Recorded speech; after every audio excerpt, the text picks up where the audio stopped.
Mercado corrigindo bem no final de semana, principalmente para as altcoins, e a gente vai olhar os dados para entender o que aconteceu e se a gente deve se preocupar nesse momento ou não.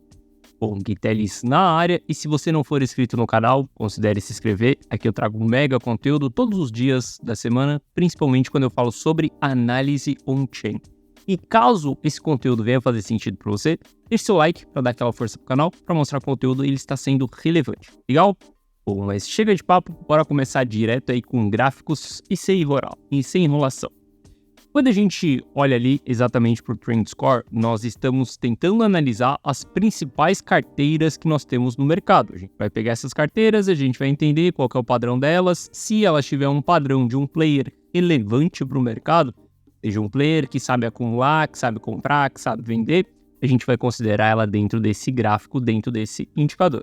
Quando a gente olha para essas principais carteiras, nesse momento elas estão começando ali a acumular um pouquinho mais do que a gente vinha acumulando na semana passada. Mas, obviamente, ainda não estamos em grandes patamares de acumulação, que são exatamente quando temos essas bolinhas pretas aqui. Quanto mais players estiverem acumulando e quanto mais os principais players estiverem acumulando, nós temos mais combustível para continuar subindo. Quando a gente olha as altas, por exemplo, e os players eles estão acumulando, significa que a gente não tem pressão de venda naquele momento. Se a gente não tem pressão de venda, é por esse motivo que a gente continua subindo, descobrindo novos patamares de preço. E quando os principais players eles começam a distribuir, isso começa a ficar um pouco mais complicado, porque esses players eles são relevantes da quantidade de Bitcoin, e isso acaba constituindo regiões de alta resistência. Bom, nesse momento nós não temos grandes acumulações, mas nós já temos uma exaustão da distribuição. Exaustão que aconteceu ali a partir do momento que a gente agulhou 57 e a gente voltou acima dos 62. Bom, para quem está acompanhando o meu canal aí nos últimos dias, eu espero que você esteja acompanhando o meu canal nos últimos dias, porque afinal, aqui é um documentário das minhas análises. Não adianta você vir aqui ou você ler apenas um título ou uma thumb e achar que dessa maneira você vai tomar uma decisão assertiva. Pensa que nós, analistas e nós, investidores, devemos tomar as nossas decisões em cima daquilo que o mercado faz. É simples. O senhor mercado é quem dita as regras. Nós estamos analisando e criando a nossa melhor estratégia. Então, não adianta você vir aqui um dia na semana e voltar daqui 3 semanas. Você tem que acompanhar todos os dias. Porque se você acompanhar todos os dias, você vai entendendo a criação das linhas de raciocínio. Na semana passada, eu comentei bastante com você que nós temos a volatilidade do mercado bem baixa. Essa volatilidade, ela precede movimentos de porrada, movimentos explosivos que nós vamos ter.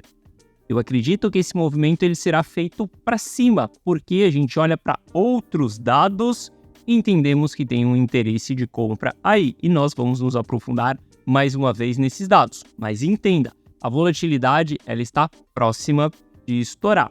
Quando a movimentação da volatilidade acontecer, a porrada vai ser forte.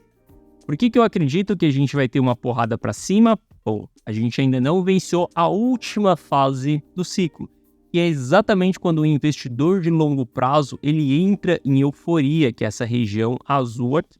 Como que é essa euforia do investidor de longo prazo, desse gráfico NUPL que eu te mostrei? Bom, a gente analisa o lucro e o prejuízo da carteira. E a gente entende, se a carteira ela estiver, por exemplo, com 10, 20, 50% de prejuízo, a gente sabe que estamos dentro de uma fase de capitulação. Se a carteira ela estiver com lucro ali de algumas vezes de multiplicação, a gente começa a entender que estamos em regiões eufóricas. Quando as carteiras começam a entrar 100% de lucro ali, todas as carteiras estão no lucro, a gente está dentro de uma zona eufórica. Então, através do lucro ou do prejuízo, nós criamos esse indicador. Não confunda o NUPL exatamente com Fear and Greed Index, que é esse outro indicador que usa os mesmos termos também para a parte de topo, que é exatamente essa euforia. A gente vai falar do Fear and Greed Index, mas a gente ainda tem a nossa última fase do ciclo a ser surfada. Veja que todos os ciclos do Bitcoin, nós tivemos a euforia, nós tivemos a capitulação, euforia, capitulação, euforia, capitulação. Nós vamos esperar e dessa vez não vai ser diferente, galera. O ciclo, ele sempre se repete. Ele funciona da mesma maneira? Não, ele não funciona da mesma maneira, mas os conceitos, as fases, elas sempre se repetem. A gente tem Bitcoin chegando no seu fundo, formando capitulação, e a gente tem Bitcoin chegando no seu topo, formando euforia também. Então, eu que não vou ser louco de esperar que dessa vez vai ser diferente. Para mim, vai ser da mesma maneira que foi no passado. E, inclusive, para aquelas pessoas que acham que dessa vez é diferente porque os ETFs estão no jogo, meu amigo, desde o ciclo passado a gente já tem essa história. Não sei se você sabe, mas o GBTC foi criado no ciclo passado e ele virou o King Kong do ciclo passado. Foi o maior holder de Bitcoin, por exemplo. Todos os ciclos a gente sempre tem as mesmas coisas. Lá em 2014 teve a MTGOX, depois a gente teve no 2020 a FTX. Sempre acontecem coisas parecidas, tá? Então não, dessa vez não vai ser diferente. Eu considero que mesmo com os ETFs, a gente vai responder o ciclo da mesma maneira. Diferente do investidor de longo prazo, o investidor de curto prazo, ele não consegue entrar dentro da zona eufórica, porque esse investidor de curto prazo ele não tem paciência o suficiente para segurar suas posições. Veja que no passado recente a gente bateu dentro de capitulação do investidor de curto prazo, quando a gente agulhou ali os 58 mil dólares, 57 mil dólares, a gente entrou dentro da fase de capitulação do investidor de curto prazo. De lá para cá, a gente diminuiu muito o lucro que o investidor de curto prazo ele tem na mão dele, porque ele vendeu suas posições, ele saiu no prejuízo, ele também saiu no lucro quando a gente estava em formação de topo aqui, mas veja que há uma diferença entre o sentimento financeiro do investidor de curto prazo nesse momento de março de 2024. Olha só, em março de 2024 nós estávamos em 68 mil dólares e o investidor de curto prazo ele estava dentro de uma zona de otimismo. Hoje nós estamos em 68 mil dólares e o investidor de curto prazo ele não está mais dentro de uma zona de otimismo. Ele está dentro de uma zona de esperança, ou seja, esse cara aqui ele realizou lá atrás, tanto no lucro quanto no prejuízo, e nesse momento ele não tem tanto lucro assim na sua carteira. Por isso que a gente tem uma redução ali sentimental do investidor de curto prazo. Lembre-se, estamos olhando para o NUPL. NUPL fala do sentimento em termos ao lucro ou prejuízo do investidor, não o sentimento físico que ele tem ali. Quando a gente olha para isso, entendemos que tem uma diminuição da pressão vendedora dos investidores de curto prazo. Se a gente vê as principais carteiras diminuindo a sua pressão de venda, se a gente vê o investidor de longo prazo acumulando, seguindo, esperando a fase de euforia, se a gente vê o investidor de curto prazo diminuindo a sua pressão de venda também, nós entendemos que a direção é para cima. Diante a isso, a gente espera que a volatilidade ela vai estourar para cima e não para baixo. Legal? Fear and Greed Index, ele volta ali em uma região de muita crença, né, de greed. Não sei traduzir greed nesse momento, mas o extremo greed aqui não é uma extrema ganância, né, greed é ganância. A gente volta para uma região de extrema ganância aqui e veja que a gente tem um comportamento parecido com o ciclo passado, onde a gente chegou dentro de uma zona de extrema ganância e depois a gente realmente foi buscar a zona de ganância ali acima de 90%. Olha só, que a gente deu uma agulhada aqui em ganância e como ainda falta a última pernada, eu acredito que a gente vai buscar essa zona aqui de 90% de extrema ganância. Significa que a gente vai subir tão exponencial igual nós subimos no ciclo passado aqui? Não acredito que a gente vai subir dessa maneira. Tenho alvos para o topo do Bitcoin em 140 mil dólares no máximo. Acredito que a gente para passar os 100 mil dólares, meu amigo, vai dar trabalho e muito, mas muito trabalho. Porque desde o ciclo passado nós estamos esperando os 100 mil dólares do Bitcoin. Isso significa que tem muito investidor esperando essa região para vender. Então não acredite em contos de fada que você vai ver Bitcoin 400, 500 e quiçá em $1 milhão nesse ciclo. Você pode ver esses números no próximo ciclo.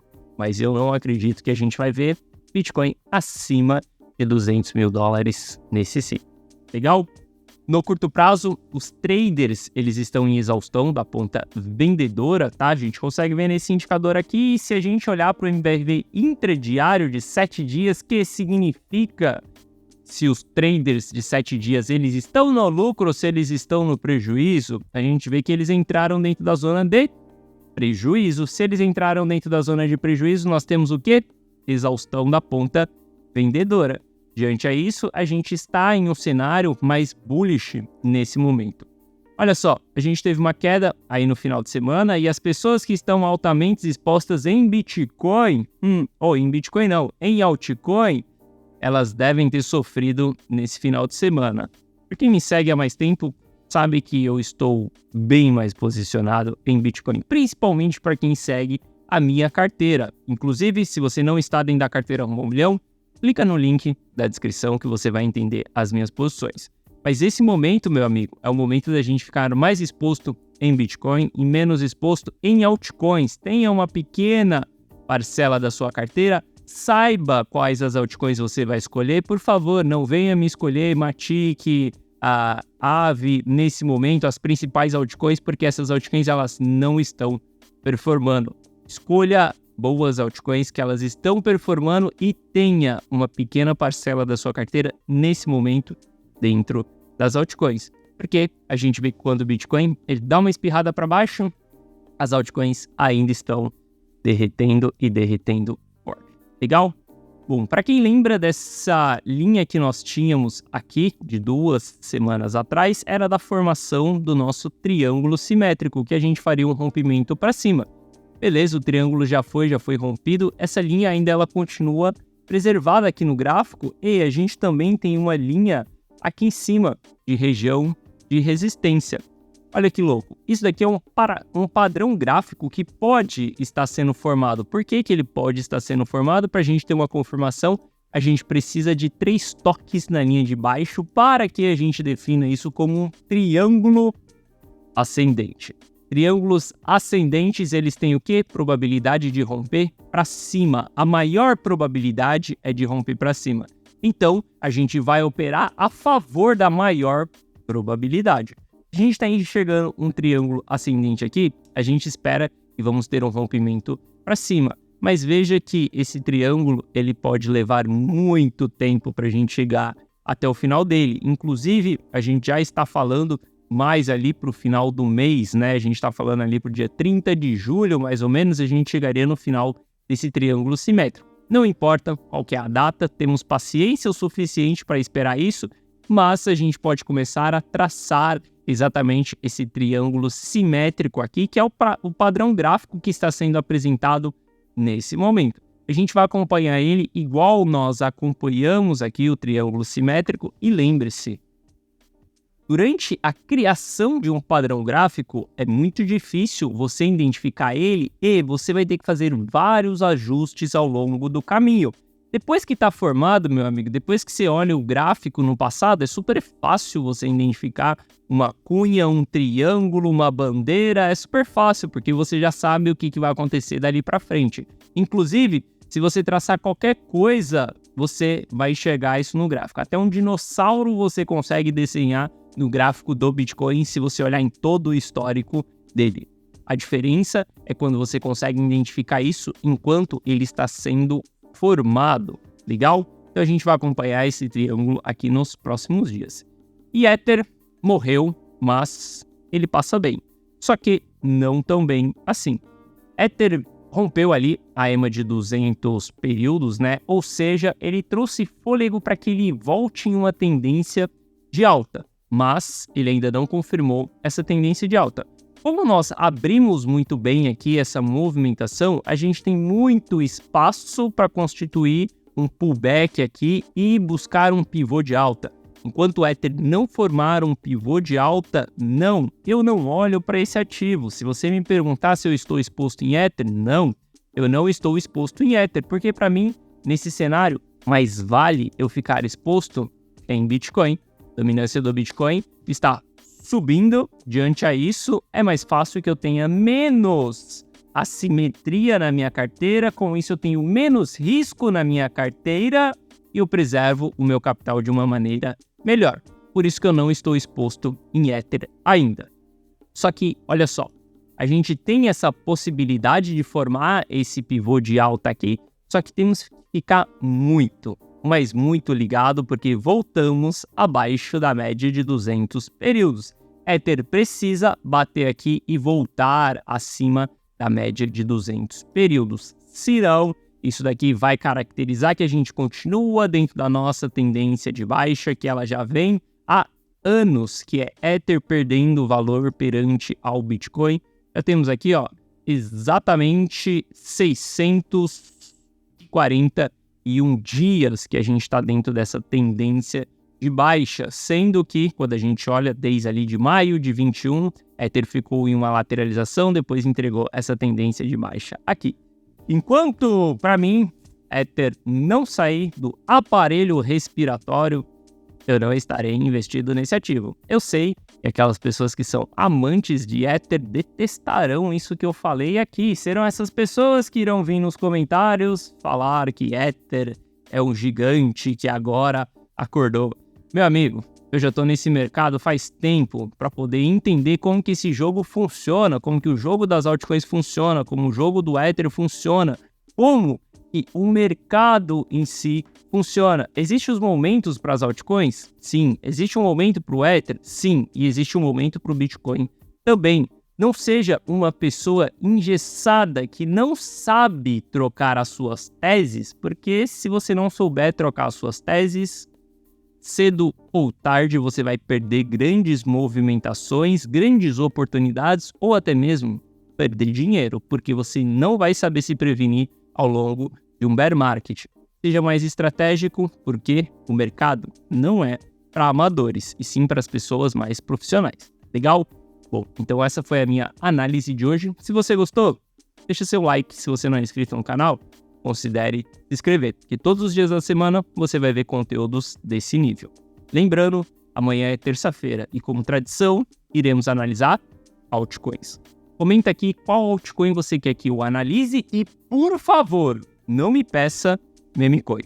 E amanhã eu irei analisar esses ativos que vocês me pedirem na data de hoje. Legal? Forte abraço, tamo junto e eu lhe desejo uma excelente semana. Te vejo de volta aqui no canal amanhã. Valeu!